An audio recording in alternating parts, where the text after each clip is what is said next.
গুই সাপ জাতীয় একটা প্রাণীর কথা সহিহ বুখারীতে এসেছে, যেটা আমাদের বাংলাদেশে অনেক এলাকায় সান্ডা বলে থাকে। তো এই গুই সাপ জাতীয় প্রাণী খাওয়া কিন্তু হারাম নয়। আমরা সহিহ বুখারীর বর্ণনায় জেনেছি যে আল্লাহ রাসূল সাল্লাল্লাহু আলাইহি ওয়াসাল্লামের স্ত্রী মাইমুনা রাদিয়াল্লাহু তাআলা আনহার বাসায় আল্লাহ রাসূল সাল্লাল্লাহু আলাইহি ওয়াসাল্লাম সহ অনেক সাহাবারা খেতে বসেছিলেন। সেখানে একটা প্লেটে গুই সাপকে ফ্রাই করে দেওয়া হয়েছিল। তো রাসূল সাল্লাল্লাহু আলাইহি ওয়াসাল্লাম খেয়াল না করে সাধারণ গোশত মনে করে সেখানে তিনি হাত দিচ্ছিলেন। তখন অনেক সাহাবারা, মহিলা সাহাবারা বললেন, ইয়া রাসূলুল্লাহ, এটা তো দব, এটা তো গুই সাপ। এই কথা শুনে আল্লাহ রাসূল সাল্লাল্লাহু আলাইহি ওয়াসাল্লাম সেখান থেকে হাতটা সরিয়ে নিলেন। তো এই দৃশ্য দেখে খালিদ ইবনে ওয়ালিদ রাদিয়াল্লাহু তাআলা আনহু উনি জিজ্ঞেস করলেন, ইয়া রাসূলুল্লাহ, গুই সাপ খাওয়া কি হারাম?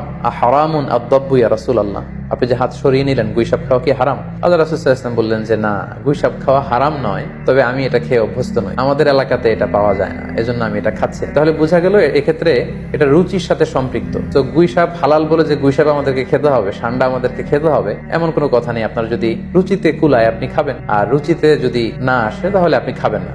কোন স্কলাররা বলেছেন যে সাগরের প্রাণী খাওয়া তখন জায়েজ হবে যদি সেটা সবসময় সাগরে বসবাস করে, অর্থাৎ সেটা জলজ প্রাণী হতে হবে। কিছু সময় জলে থাকে, আবার কিছু সময় স্থলে থাকে, এ জাতীয় প্রাণী খাওয়া যাবে না। যেমন ব্যাঙের কথা ওনারা উল্লেখ করেছেন, আল্লাহ রাসূল সাল্লাল্লাহু আলাইহি ওয়াসাল্লাম ব্যাঙ হত্যা করতে নিষেধ করেছেন, আর যে প্রাণী হত্যা করা নিষেধ সেটা খাওয়াও নিষেধ, সো ব্যাঙ খাওয়া যাবে না।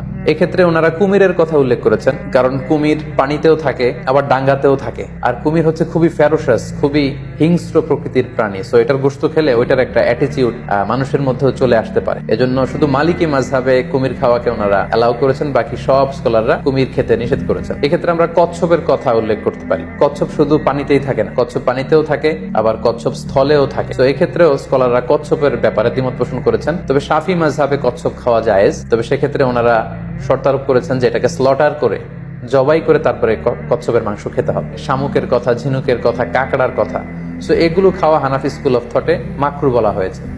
ওনারা মনে করেন যে এগুলো মাছ জাতীয় প্রাণীর অন্তর্ভুক্ত নয়, বরং এগুলো দেখতে অনেকটা কীট পতঙ্গ বা পোকামাকড়ের মতো, এগুলো জলজ প্রাণী, ফলে এগুলো খাওয়া যাবে না।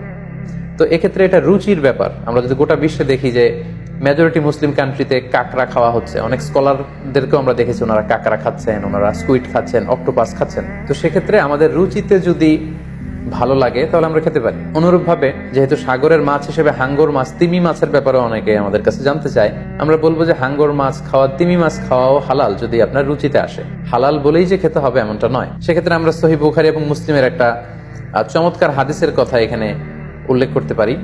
সেখানে আমরা জেনেছি যে সাহাবাদের একটা দলকে আল্লাহ রাসূল সাল্লাল্লাহু আলাইহি ওয়াসাল্লাম একটা নৌ সফরে পাঠিয়েছিলেন। বেসিক্যালি কুরাইশদেরকে আটকানোর জন্য সাওয়াহিলি পথে, সাগরের উপকূল দিয়ে ওনারা গিয়েছিলেন।